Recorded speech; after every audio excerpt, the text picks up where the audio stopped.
Begini, orang itu baru akan mencari jati diri. Itu biasanya sejak kapan? Setelah dia diterpa dengan berbagai musibah, kesulitan, bencana, dikecewakan berulang-ulang, baru dia merasa kehampaan. Nah, makanya ketika kita bersyahadat pun, ya pertama ditiadakan dulu semua Tuhan, la ilaha illallah, baru kita hadirkan Tuhan yang Maha Esa itu. Kita juga sama, selagi kita masih punya harta, masih punya orang tua, masih punya kekasih, masih punya jabatan, kita santai.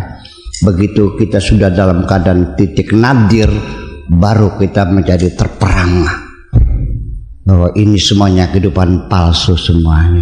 Itu. Jadi saya tidak berharap Anda mengalami hal semacam itu ya. Gitu. Tapi minimal kita kan mempelajari memang prosesnya seperti itu.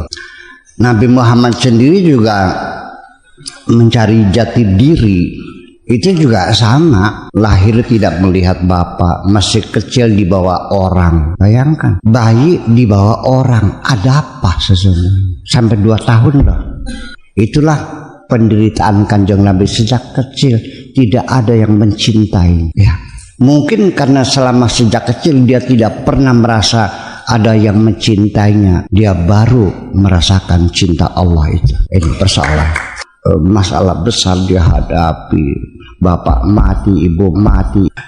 Salah satu jaminan ketika seseorang itu sudah diangkat menjadi waliullah, 2 hal yang diangkat dari dirinya, khaufun dan al-huzn. Makanya inna awliya Allah la khaufun alaihim wa lahum yahzanun. Karena itu kan penderitaannya 2, rasa takut dan rasa sedih.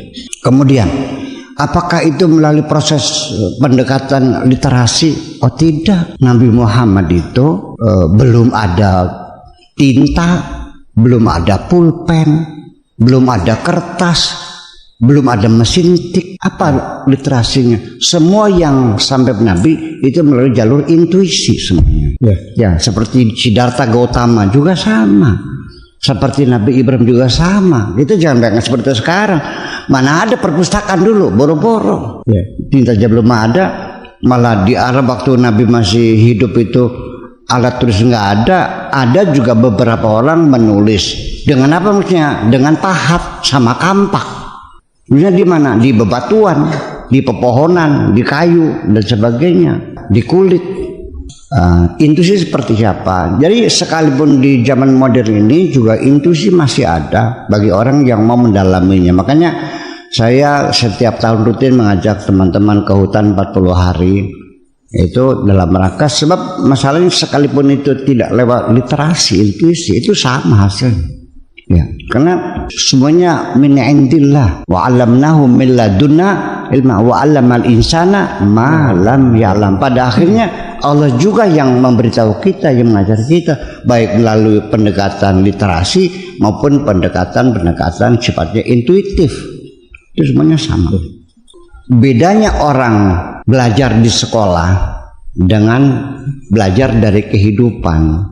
Ilmu lalu melalui intuisi dan ilmu melalui literasi. Bedanya begini, kalau kita di sekolah kita dikasih pelajaran dulu, terakhir baru diuji, betul nggak? Iya.